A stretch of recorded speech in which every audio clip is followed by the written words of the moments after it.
Guys, assalamualaikum warahmatullahi wabarakatuh. Perkenalkan, nama saya Azahra Siregar dengan NIM 4203151042 dari Fakultas FMIPA dari jurusan Biologi dengan program studi Pendidikan IPA dari kelas Pendidikan IPA B 2020. Baiklah, langsung saja saya di sini akan menjelaskan yaitu mengenai teks ulasan. Baiklah, langsung saja di sini saya akan membahas yaitu mengenai teks ulasan.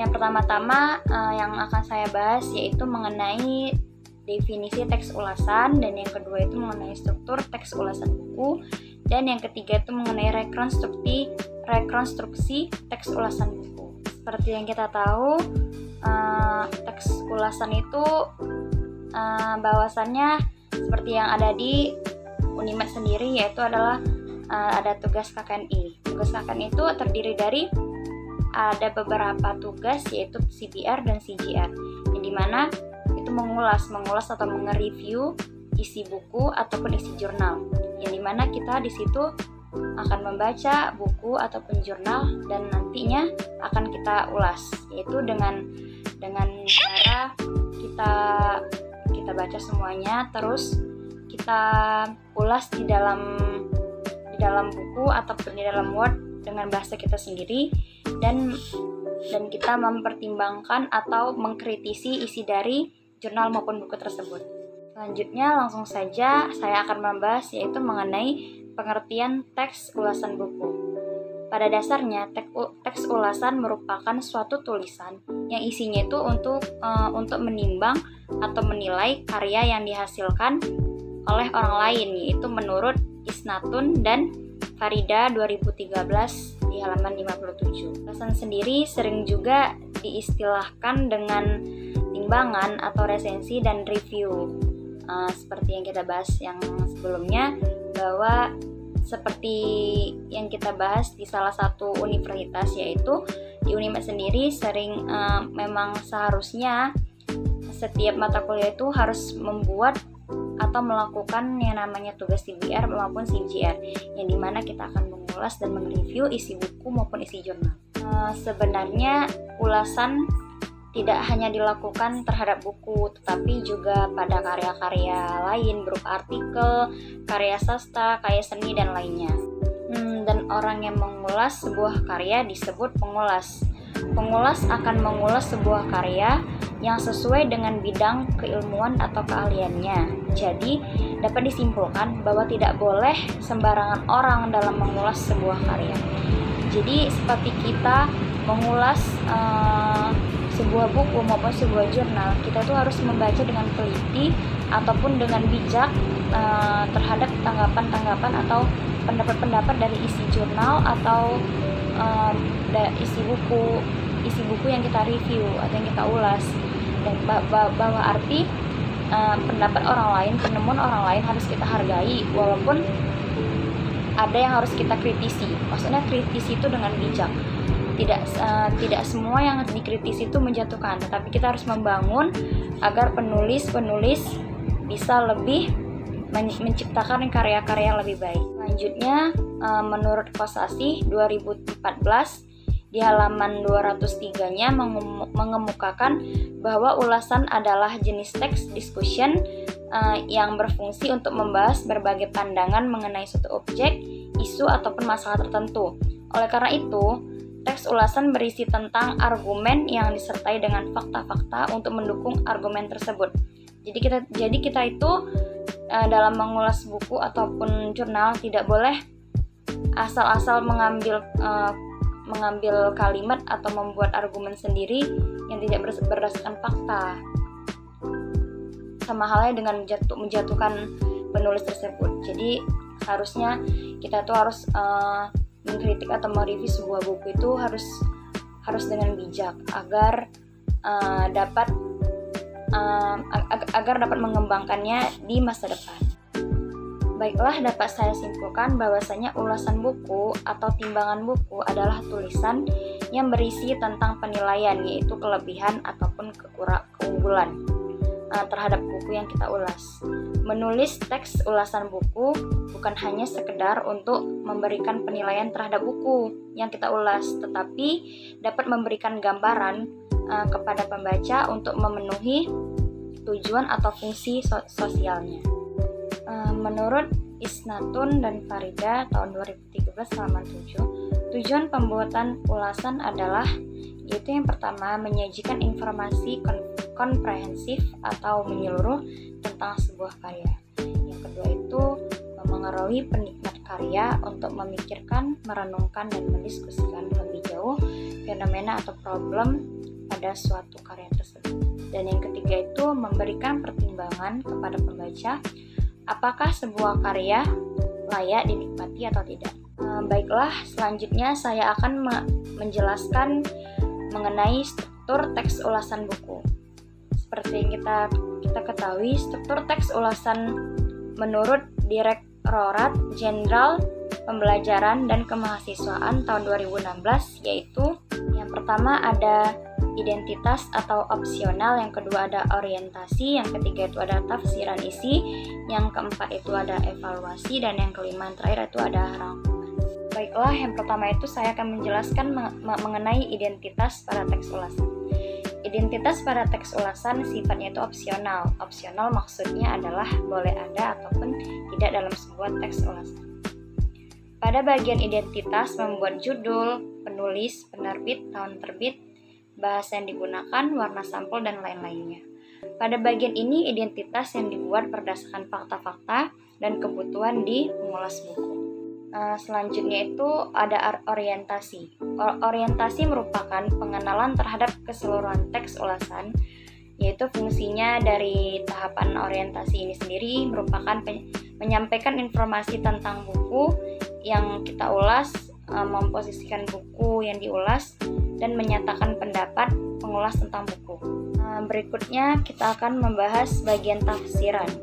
Bagian tafsiran memaparkan penceritaan ulang tentang hal yang dilakukan oleh penulis saat menulis bukunya dan ringkasan buku yang merupakan ulasan dari pengulas buku. Untuk memperkuat penafsirannya, seorang penulis sering saja membandingkan kualitas karya ataupun benda yang diulas dengan karya benda lain yang sejenisnya. Pada tahapan evaluasi untuk memaparkan penilaian pengulasan terhadap karya yang diulas, bagian ini merupakan bagian yang paling penting dalam mengulas buku, ya dimana aspek-aspek yang dinilai itu yang pertama itu ada kedalaman isi buku yang diulas, yang kedua itu tata organisasi gagasan yang tergambar pada penataan bab, yang ketiga itu ada gaya penulisan yang digunakan, dan yang keempat itu ada keunggulan dan kelemahan buku yang diulas. Genre Miko yang digunakan pada tahapan ini yaitu adalah diskusi dan eksplanasi. Dan bagian terakhir mengenai struktur teks ulasan tersebut yang akan saya bahas yaitu adalah rangkuman, di mana penulis merumuskan simpulan yang ditujukan kepada pembaca terhadap karya atau benda yang telah diulas. Ulasan berdasarkan hasil penilaian dan penafsiran yang telah dilakukan sebelumnya. Simpulan juga bisa memaparkan rekomendasi kepada pembaca tentang layak atau tidaknya sebuah karya atau benda yang telah diulas itu untuk dibaca atau dinikmati atau dimiliki. Genre Miko yang digunakan untuk memaparkan bagian ini adalah deskripsi dan eksposisi.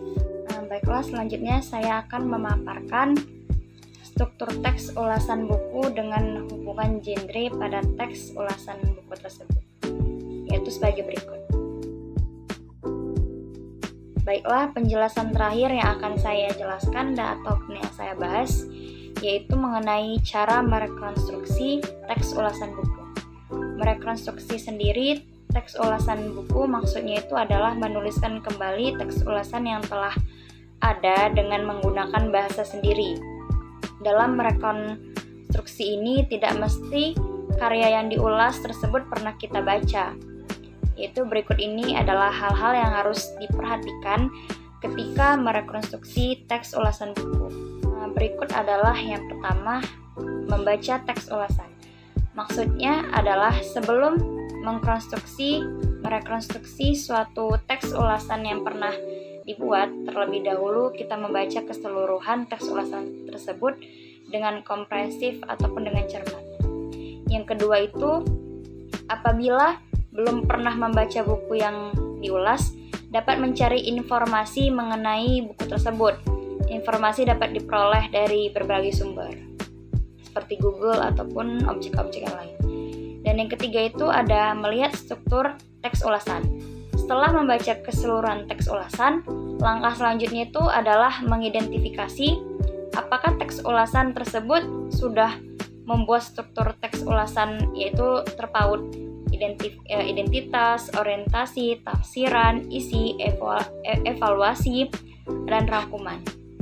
Dan yang terakhir itu yang keempat, menuliskan kembali teks ulasan berdasarkan struktur teks ulasan. Langkah terakhir ini adalah menuliskan kembali teks ulasan berdasarkan struktur dengan bahasa sendiri tanpa mengurangi esensi dari karya yang diulas. Baiklah, adapun tambahan yang akan saya buat yaitu langkah-langkah operasional penulisan terhadap teks ulasan buku. Mengulas sebuah buku artinya memberikan penilaian terhadap buku yang diulas secara objektif. Pengulasan buku harus memaparkan kelebihan dan kekurangan dari buku yang diulas dengan berimbang, supaya dapat menghasilkan ulasan yang baik menurut Direktorat Jenderal Pembelajaran dan Kemahasiswaan 2016. Perlu diperhatikan langkah-langkah berikut, yaitu yang pertama itu ada memilih buku yang diulas, yang kedua itu membaca kritis, yang ketiga itu membuat ringkasan, keempat itu ada menentukan kriteria penilaian, yang kelima ada mencari buku pembanding dan referensi untuk rujukannya, dan yang terakhir itu menulis laporan yang dimaksud. Baiklah, dapat saya rangkum atau saya simpulkan mengenai penjelasan saya pertama tadi, yaitu mengenai teks ulasan dari awal definisinya, kemudian strukturnya, dan yang ketiga ada rekonstruksinya, yaitu teks ulasan adalah tulisan yang isinya itu untuk menimbang atau menilai karya yang dihasilkan oleh orang lain, yaitu menurut Isnatun dan Farida tahun 2013 di halaman 57. Ulasan sering juga diistilahkan dengan timbangan, resensi, dan review, dan teks ulasan juga dilakukan pada karya-karya lain berupa artikel, karya sastra, karya seni, dan yang lain-lain. Dan struktur teks ulasan terdiri dari identitas atau opsional, ada orientasi, pula tafsiran isi, evaluasi, dan yang terakhir itu ada rangkuman. Dalam membuat ulasan sebuah buku, pengulas harus terlebih dahulu memilih buku yang diulasnya, membaca kritis, membuat ringkasan, menentukan kriteria penilaian, mencari buku pembanding dan referensi untuk rujukan, dan menulis teks ulasan kembali. Setelah sekian dari pemaparan saya, yaitu mengenai teks ulasan, ada kurangnya pun saya mohon maaf, dan semoga hasil penjelasan atau pemaparan saya tadi dapat diterima oleh yang melihat video saya dan dapat diambil hikmahnya, dan lebih kurangnya saya mohon maaf sekali lagi. Wabillahi taufiq wal hidayah. Wassalamualaikum warahmatullahi wabarakatuh. Terima kasih.